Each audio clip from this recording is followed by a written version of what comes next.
jokes. And we are talking today about, and I'm sharing the screen. We're talking about death in Judaism. Yeah. Oh, how come you don't see the screen? Which you don't see it. Okay, that's really Plug it in. Help. Thank you. Thank you, George. Okay, it should be coming in. Perfect. Okay. Let's just make this a little bit bigger. Okay, now you can see the screen? Yeah. Okay. So we're going to talk about all these issues in Judaism, starting with Aninut, which is today. Onen means someone who's mourning for a loved one before they are buried. Okay. So from the time of death until burial, there's a special status in Judaism for a person who is mourning, and that's called onen, or onan, or for a female, onenet. Okay. And it's a special status, and not everyone, it's only like the ones who are immediate relatives of the deceased person. Okay, the people on Zoom are able to see the screen. I think, yeah, I think they are. Yes. Okay, good, thank you. So. The people who are arranging the funeral, they are exempt from doing any of the positive mitzvot.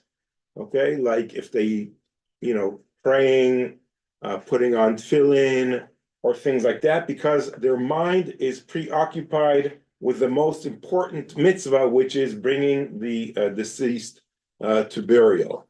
Okay. What happens if you're an immediate relative and you're not the one that is dealing with all the funeral arrangements? Then there's a question. If you are very preoccupied, even if you're assistant in some way, you could be exempt as well. But some people who are very, especially people who are really religious and they're used to their daily practices, it actually helps them and comforts them to do these daily practices, so they can continue doing them as long as it doesn't interfere with bringing the deceased to the funeral. At the time that you hear someone has passed away, you are also supposed to say a blessing, which is Baruch Dayan Haemet, which means praised are you, God who rules the universe, who is the judge of truth. Okay, so you're sort of like acknowledging God's judgment, and you are accepting this decree. And the next thing you do is you also do a tear in your clothes. And I've seen that, and we'll talk about that, but the tear in the clothes is sort of like shows the sorrow you are at when you hear that terrible news. And it's interesting that you tear on the right side or on the left side, depends on who is the relative that passed. Okay, if it is a parent that passed away, you tear on the left side.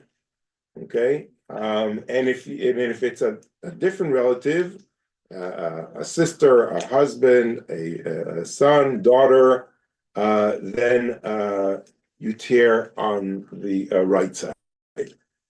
Okay, and today a lot of times we do the tearing actually at the funeral ground. Okay, but if you do it also immediately in a spontaneous way, it's also okay.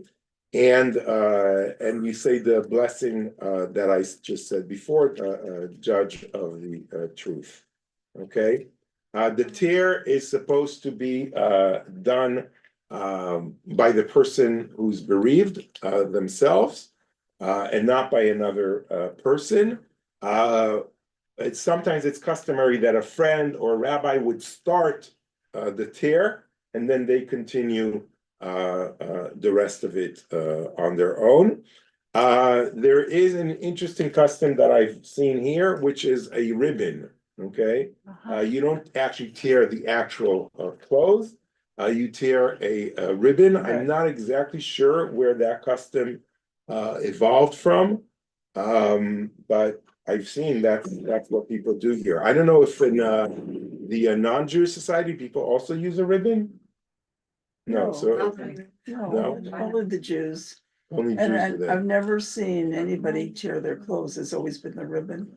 Interesting. Wow, because in Israel, no one Maybe uses some it. of you are older than me. Yeah. I'm older than you. Come on now. Maybe I'm not, but it's only. No, because my mother died It's 25 not, years ago. cousins do not tear, nor do aunts and uncles, nephews or nieces. It's only immediate family, which means son, daughter. It's 7. Okay, it's son, daughter, sister, brother. Okay, husband, Mother, father. wife, Mother. father, and mother. So it's 8. Okay. Here's Not another cut. grandchildren. Hmm? Not grandchildren. No, No, they don't. They're not immediate relatives. there's another, They can, if they want, they can, but they don't have to. there's another These custom, people have to do it. and that is if you're wearing a tie, they clip the tie. Some also do that, yeah. There are different customs of that. Okay, so again, I'm not sure about where the custom of the ribbon came in, but that's what is done in conservative and reform congregations.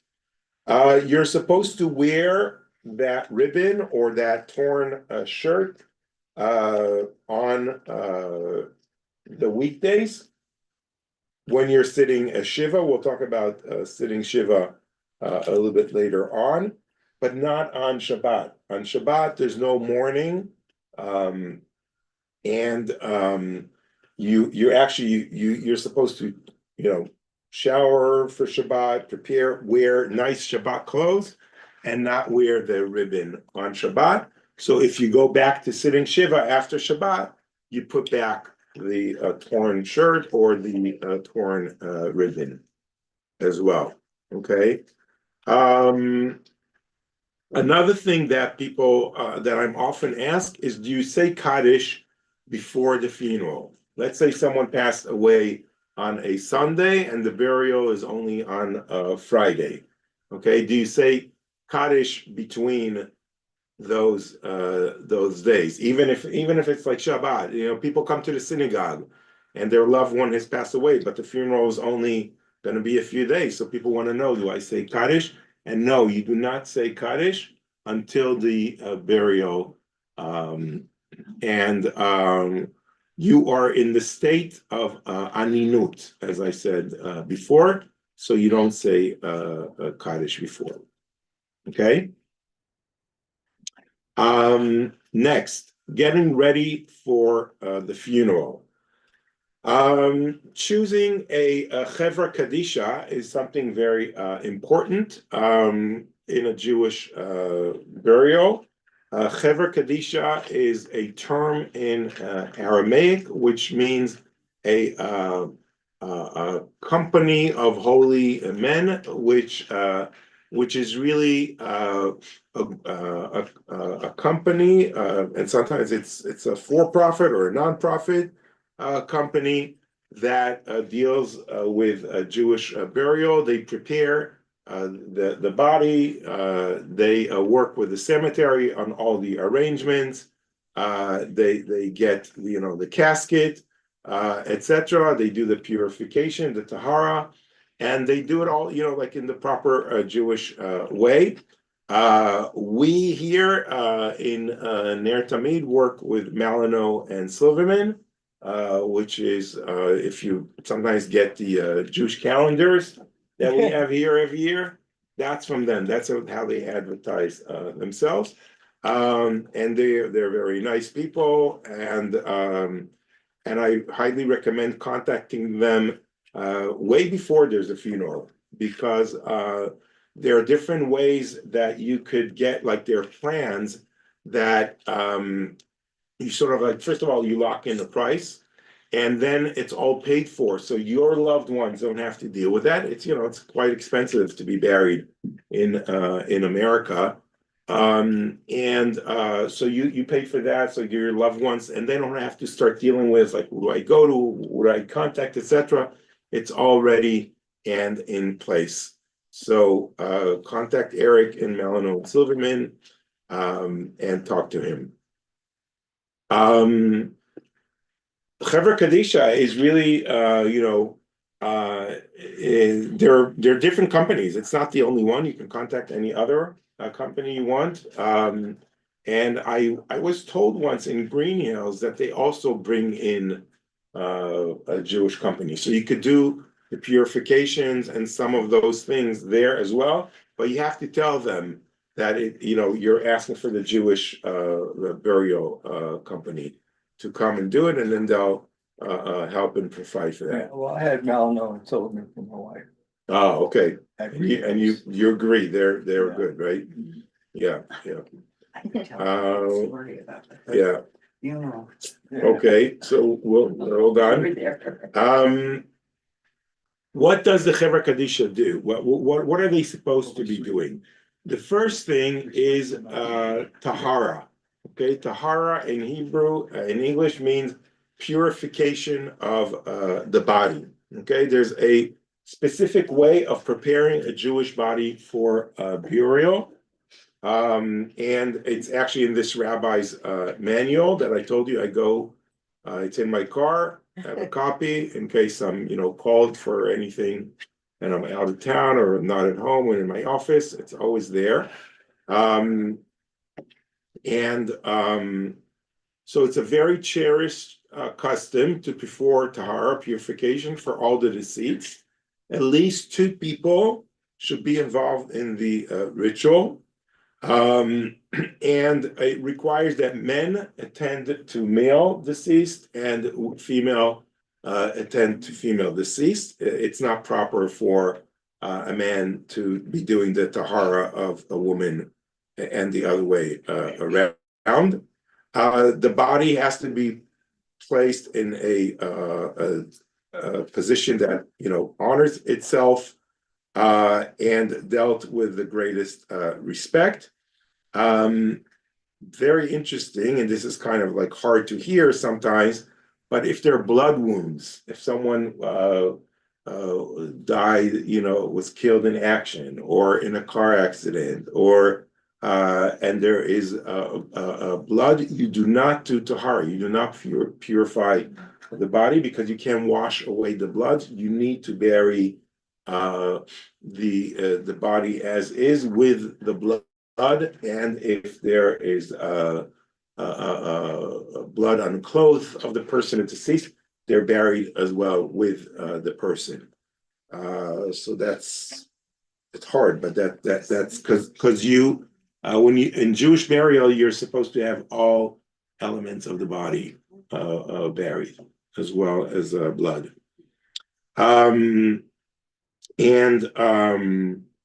you're supposed to recite a prayer, which I'll try to sum it up here, but it says something like, "O God of loving kindness and mercy, whose ways are identical with ultimate truth, you have commanded us to practice loving kindness and truth with the dead and to attend to their burial. Therefore, may our courage and strength be the effects of your will, that we may engage in this sacred task as is appropriate, whether in performing tahara, purification, dressing, or burying the deceased, and keep us from any injury or obstacle." And that the prayer goes on. And there's some that begin by asking the deceased for forgiveness. If any harm is going to be done to the body at any point, or also because, you're revealing the modest parts of the deceased and you're going to observe it. So you're in a symbolic way asking for forgiveness from the deceased. You need to prepare big jars of water, and that you're able to pour on the body of the deceased. You start by pouring it on the head, and you're working downward.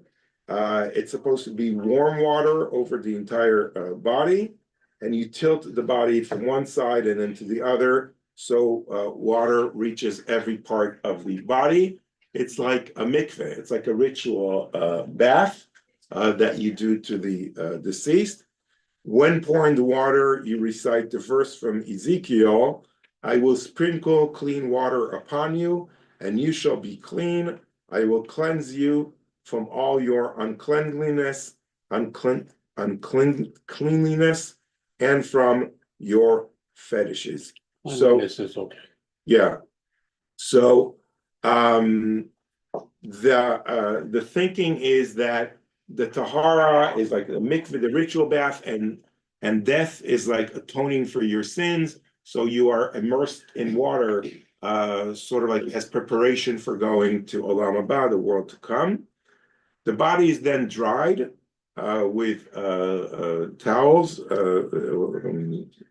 clean towels, and some seal the closure of the eyes with whites of eggs, which is an interesting Jewish custom.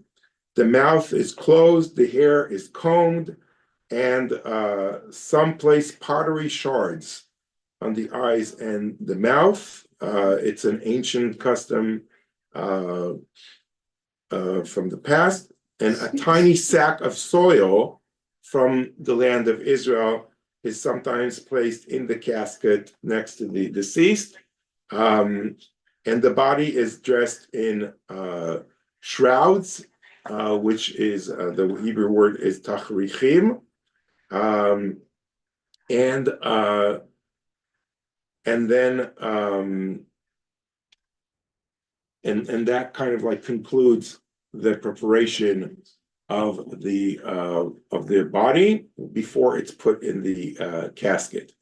So the shrouds are white, and the significance of the white shrouds is to symbolize purity. White represents purity, and also innocence, that the person is now dead, that they're absolved from all their sins, and are starting, a new chapter. Also, in the ancient times, shrouds were very expensive, so people were not able to afford it. So one of the rabbis in the Talmud, I think it was Rabbi Gamliel, forced all the merchants selling the shrouds to even all the prices. And today the custom is that shrouds should not be expensive, so it should be affordable.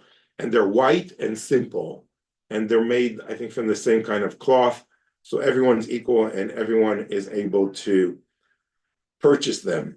Shrouds have no pockets. You're not supposed to dress the dead with anything that has pockets. And that is in order to symbolize that they're leaving this world with nothing, okay? No matter how much wealth we've acquired in our lives, we're all equal when we die.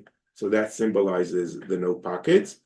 I've often asked, do you bury someone in their talit? Okay, so yes, there is a custom to bury people in their talit.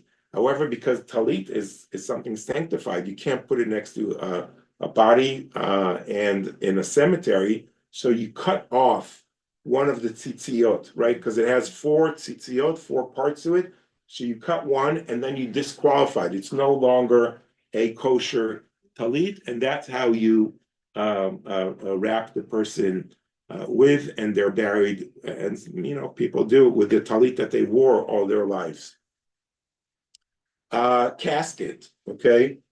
The casket is supposed to be from wood only, and the custom of burying in a casket is an American custom. In Europe and in Israel, I think most places in Europe, Jews are buried without a casket. In Israel, you're buried without a casket. You are put in like a sheet, in like a winding sheet that wraps all of the body, and that's how you are placed in the ground. In any event, it needs to be whatever it is, like a wooden casket or the sheets. It needs to be things that are can decompose into the ground one day. And then when there's a casket, you are supposed to have holes at the bottom, so it's somehow attached to the ground. And there is a new phenomenon in the United States that I've seen: green burial.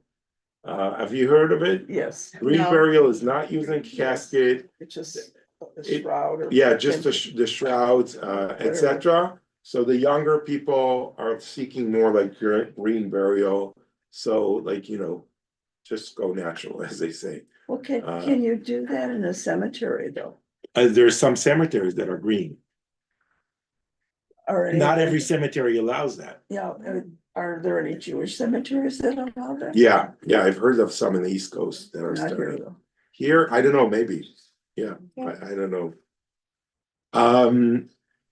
Israel and IDF soldiers, all IDF soldiers are buried in caskets. Okay, although the custom in Israel is not to be buried in a casket, a soldier is buried in a casket, and that became the rule for any soldier, no matter how they passed away.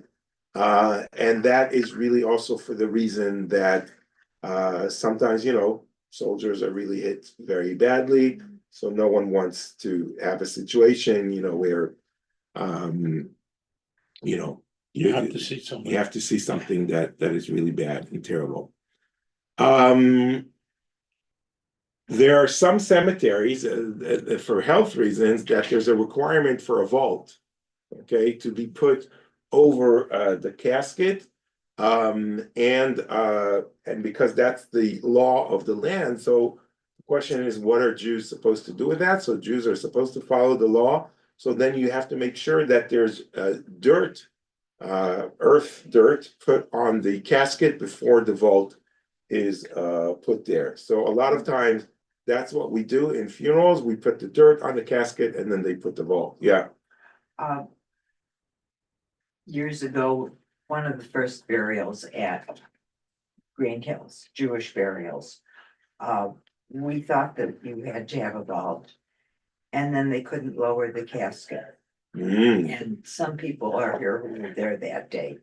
Took about an hour and a half. It was pretty Wow. amazing. The following year, the same family had to bury another member, and when my husband went to make arrangements, he said, and the vault, and they said, oh no, sir, in a Jewish funeral, we do not use, at a Jewish burial, we do not use a vault. We did it last year and you can't imagine what happened. My husband had to keep a straight face. Oh, wow. Okay. On television, when you see the funerals of the IDF, there's the Israeli flag over the casket. Yeah, but they remove it. They don't bury with the flag. No. No. They don't bury Well, with the flag. In Israel, every man has been a soldier, usually. Does that edict hold after they are No. reserves? No, No. just active duty. No, I think in America, I think you do get like an army burial if you were in the army. Military Oh, burial, yeah. You can have Even if you were not in No, reserve. if you're not right? active, you could still be buried in a military. Right, yeah, not in With the Israel. gun But salute. No, in Israel, it's only if My you're. husband was a veteran, and we have an agreement that if we want, we can have veterans burial or cremation and everything is taken care of. Is he a combat veteran? No, he was in Interesting. the Air Force. He was not a combat veteran. I think it's $1,700. Free. Veteran. Free, I I just didn't got for the anything. paperwork. We did No. have somebody come and. Buried my brother. Right, That's what he exactly. wanted. And a And color they give guard. the Yeah, flag. and we Yeah. got the flag and I we think have it it, I have falls. it in a. Uh-huh. $300 is with the information. death Nice. benefit. Yeah, I've seen it in the Is it- funeral. It was really very I- moving. I don't know why I have To this see number of that. 1,700 in my. I'm gonna have a, My brother Okay. had one. It was wonderful. It was The so last far part away, though. of getting ready to the funeral is shmirah on the body. Shmirah means guarding the body. You're not supposed to leave the deceased person until burial. From the moment they die in the hospital, someone needs to be with them, either a family member. Sometimes you hire a guard, and then in ancient times the funerals were very quick. It was like the same day. The following day, the latest, okay? But today, bodies are sometimes put in the morgue for a while. So the rabbi sort of like debated, and there's an agreement that the guard at the morgue is good enough Yeah, I in have that a regard. cousin who passed away in Israel. He was living there. And I was asleep when he passed away. And when I woke up, he was already buried. Oh, wow. Wow, yeah. Yeah, It's that's a Long very sleep, cool. wasn't I it? said you Took a took long Um, time. Yeah, I know. So Rabbi, they don't embalm. they call him No. Rip Van Silverstein. No, they don't embalm. They don't embalm in the Orthodox or Yeah, in the conservative, there's no embalming. no You know, I embalming. So remember my grandmother, there was actually a viewing. Really? Yeah, I mean, it was open casket, and I remember saying to my cousins, go see grandma. Orthodox? Hmm? That was My, Orthodox? my grandparents were very religious people. Okay. I remember that's telling not my the cousin, custom. go look at grandma. Yeah, I don't, yeah, that is. Mimi has interesting. Mimi had an open call. Okay, now we get to the funeral itself, okay? The funeral itself goes as following. We get the information of the deceased. We need their Hebrew name, okay? Then we start by saying, please turn off your cell phones. It's funny, but it's sometimes, when the phone rings, it's not very pleasant. My father even said that once they heard the phone ring from inside the grave. And You got buried with a everyone- cell phone? everyone was very shook by that. Was it answered? Yeah. And But and that's then for sure. the Hever Kadisha guy, the burial company is like, oh, where's my phone? He dropped it inside. So people tried not to laugh, and they shouldn't be laughing, but that's what you want to really be careful with that. We read words from Kohelet, Ecclesiastes. I hope I pronounce that right, which is Ecclesiastes. Ecclesiastes. Ecclesiastes, which talk about a time for dying, a time for birthing, etc. Then we tear the cloth, as we said, the kriya, and we say the blessing of God, who is the judge of truth, and we also add, God has given and God has taken. Praise be the name of God. Then there are different psalms that we say, Psalm 121, and then there are the eulogies, either the rabbi or members of the family. We'll talk about that in a moment. And then Psalm 23, the famous psalm that many know. though I walk through a valley of the shadow, etc. So that's there as well.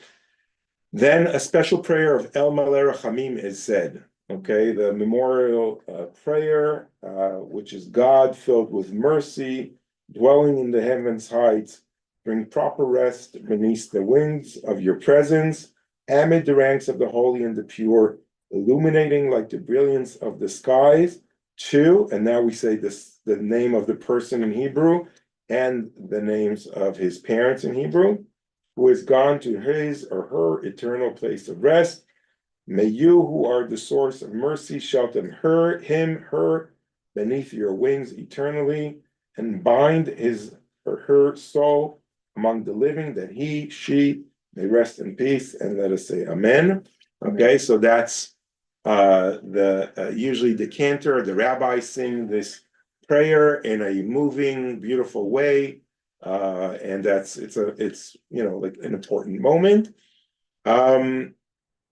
The family then recites the Kaddish. We talked about the Kaddish many times in our prayer class last year, which comes to signify and glorify God's name in the universe. And if the service is sometimes divided to 2 parts, the chapel part and the graveside part. So if it's a chapel service, so this concludes the chapel ceremony. And then we get to the graveside parts where we have the pallbearers. Okay, so the pallbearers come and take the casket out of the hearse. Hearse. Mhm. Hearse. Okay, and then we go to the graveside where we lower the casket as we recite Psalms of we either Psalm 91 for men or Proverbs 31 for women. We then cover with dirt the casket, and sometimes in Green Hills they have dirt from Israel that you add, which is very nice that they have that. And there are different ways of doing it with the shovel. There are a few shovels and a pile of dirt, and everyone comes in that. But you don't pass the shovel from one person to the other. You put it back, and the next person comes and takes it. They cover and they put it back. And the reason is sort of like to show that we're not hasty, we're not rushing in burying the person. It's hard for us to part from the deceased. That symbolizes that. And also, there's a custom that the first time you take the dirt, you take it the opposite side. You turn the shovel, and you can't take a lot because it's like the opposite side. It doesn't make sense. You take the dirt like this, and you throw it. Okay. And that again shows us that it's hard for us to part from the person. And then after you've done that once or twice, then you shove it like the right way and do it. And there's a big debate, should family members do it as well or not?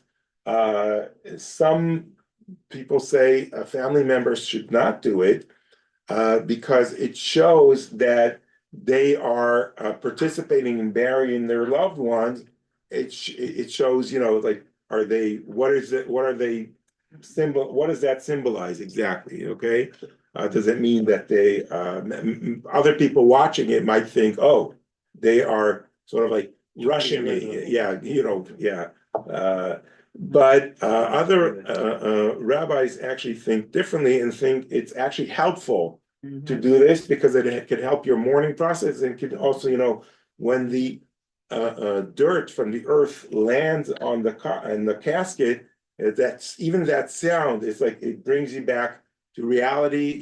You're parting from your loved one, and it kind of like helps the healing process. Okay, so obviously I would not force a family member to do that, but I could see the benefit of doing that as well. So I always leave it up to the family members to decide if they want to do it. But it's a mitzvah for anyone to participate in that. Rabbi, Yeah. I've seen some people at funerals overdo the 3 shovelfuls, Yeah, and they continue to throw dirt in the coffin.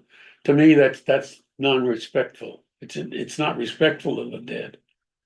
well, I understand what you mean, but it's interesting because this happened to me the first time I got here. I haven't got used to it. In Israel, you cover the entire grave, but here you can't because I think they take a huge amount out. Yes, Much more than in Israel. But I think some people, maybe they've attended funerals in Israel, maybe they have a different custom, but they do it more because they want to cover more. Okay. So if that's what helps them psychologically, it's okay, but usually it's done 3 times because there's a big line also behind it. And people are waiting. And if you're gonna do that, it's gonna take like, an hour, 2 hours to do that. So I've seen a how deep is the grave? that's a good question. 6 feet. Here it's 6 feet. 6 6 feet. feet, 6 okay. feet underground. I've been watching 6 feet under. Yeah. Yeah. So sometimes I've seen that after the dirt that rabbi asks the people to make 2 lines and the immediate mourners walk through. Yeah, we didn't get to that yet. That's at the end. Okay. Oh, okay. Okay, so we say again the El Rachamim, the memorial prayer, and the Kaddish. Okay, and then the family says, "May he rest in peace" in Hebrew and in English, and then we form 2 lines of all the people comforting the mourners, and the family goes in between, and we say the traditional blessing: "May God comfort you among the other mourners for Zion and Jerusalem, and may you be comforted from the heavens of the sky." Okay, that's the Sephardic blessing. So we say that as they pass, and giving them hugs and giving them the support. And then the rabbi says that this concludes the burial ceremony, and also announcing the meal of consolation that's at home, the shiva, etc. And we end with the traditional Jewish saying, may her soul be bound in the bound of life. Okay. And that's sort of like how that part goes of the funeral. Back to our PowerPoint.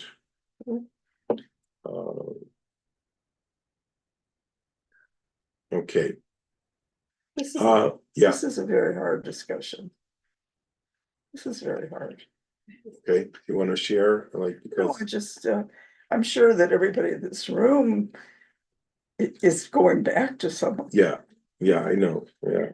I have a question. Thank you for mentioning it, because it is. I have a question.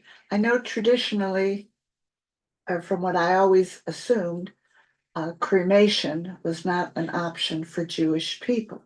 Then I heard that before the Holocaust, it was permitted.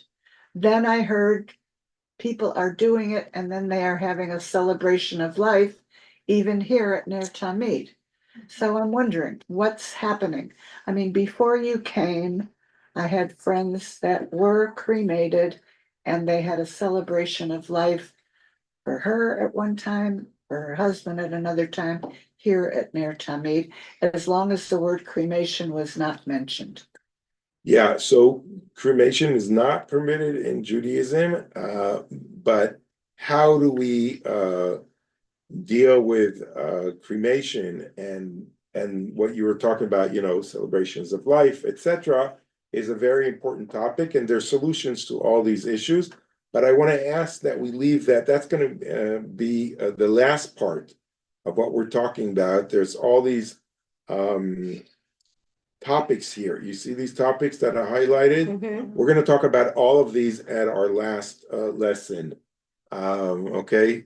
Kohanim and funerals, cremation, and disinterment, okay, above ground burial, mausoleums, autopsies and organ donations, suicide, burial of non-Jewish spouse. All these special cases, we're gonna talk about them in a specific, Okay, probably in a few weeks from now, when I'm Mm. back from vacation.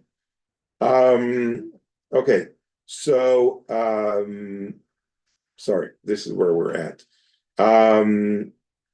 So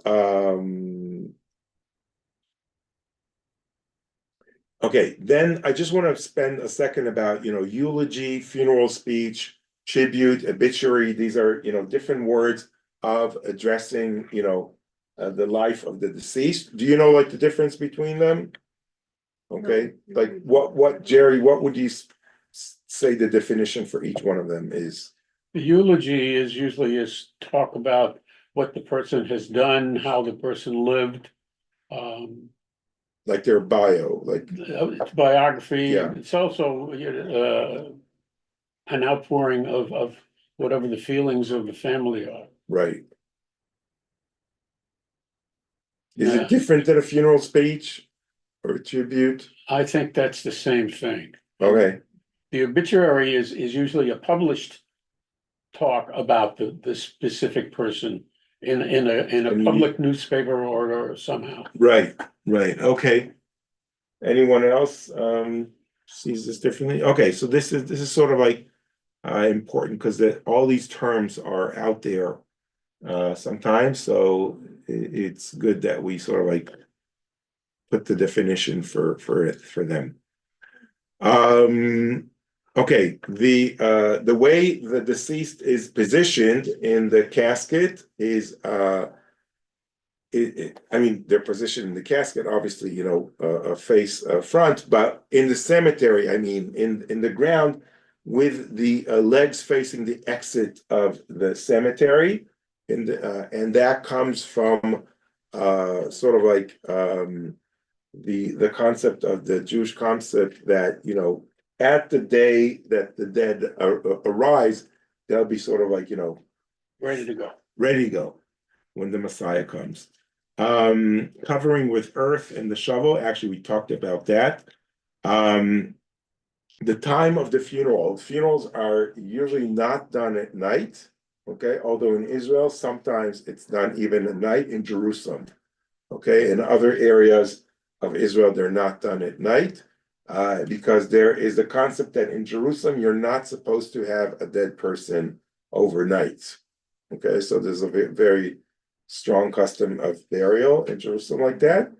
And sometimes the funeral needs to be delayed. Someone is traveling from overseas, getting back. I think someone passed away in a different country and they have to be brought back.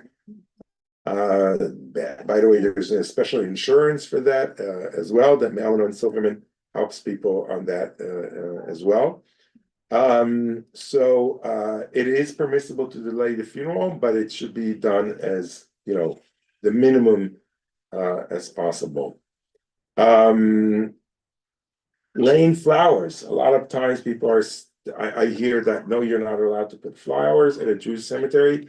That is not necessarily true. There's different customs. In America, I think you don't put flowers, right? In Israel, you do put flowers, especially if the soldier, it's a funeral for soldiers. The state it brings flowers, etc. So it's a different customs about flowers. At Green Hills, next to the barrel, they have a pipe that you can stick flowers in. Oh, okay. There you go. Where's that?